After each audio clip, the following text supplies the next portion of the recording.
Hello বন্ধুরা, আজকে আমি একটা হোমিওপ্যাথি ওষুধ নিয়ে আবার বলবো। খুব ভালো একটি হোমিওপ্যাথি ওষুধ, যেটা ইউজ করলে অবশ্যই কিছু রোগ ঠিক হয়ে যায়। হ্যাঁ বন্ধুরা,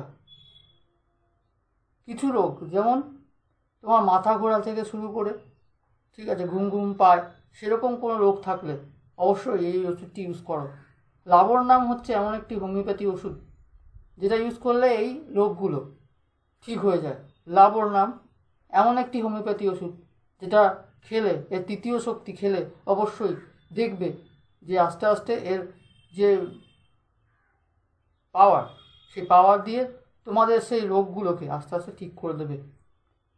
খুব সুন্দর ভালো একটি হোমিওপ্যাথি ওষুধ লাবর নাম, অবশ্যই ইউজ কর। যাদের মাথা ঘোরা, সর্বদা ঘুম ঘুম পায়, পেটের ঊর্ধ্বভাগে ব্যথা অনুভব করে, তারপর তোমার পেচ্ছাপ সবুজ ঘাসের মতো হয়, সেরকম যদি কোনো রোগ থাকে তাহলে অবশ্যই লাবর নাম ইউজ করতে হবে। ঠিক আছে বন্ধুরা, যাদের হাত অবশ হয়ে যায়, হাত নাড়তে খুব কষ্ট হয়, সেই সব রোগের ক্ষেত্রেও লাবর নাম কিন্তু খুব ভালো কাজে।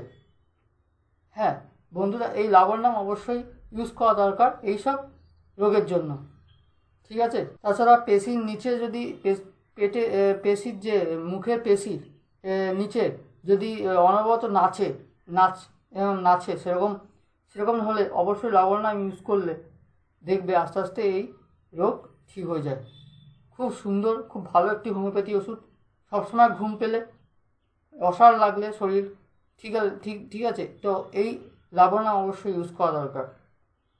তো পেটের ঊর্ধ্বভাগে যদি ব্যথা বা যন্ত্রণা অনুভব হয়, সেক্ষেত্রে লাবর নাম ভালো কাজ করে। ঘাসের মতো সবুজ রঙের পেচ্ছাপ হলে খেয়েও অবশ্যই আস্তে আস্তে লাবর নাম এই রোগটাকে ঠিক করে দেবে। তো বন্ধুরা, আজ এই পর্যন্তই। অন্যদিন অন্য একটা ভিডিও নিয়ে আবার আসছি। আমার এই ভিডিওটা ভালো লেগে থাকলে অবশ্যই লাইক করো, শেয়ার করো, সাবস্ক্রাইব করো, দেখতে থাকো হোমিওবিদ্যা। আর অবশ্যই ওষুধগুলো নিয়মিত খাও, দেখবে আস্তে আস্তে তোমার যে রোগগুলো হয় সেই রোগগুলো আস্তে আস্তে ঠিক হয়ে যাবে। তো বন্ধুরা, আজ এই পর্যন্তই।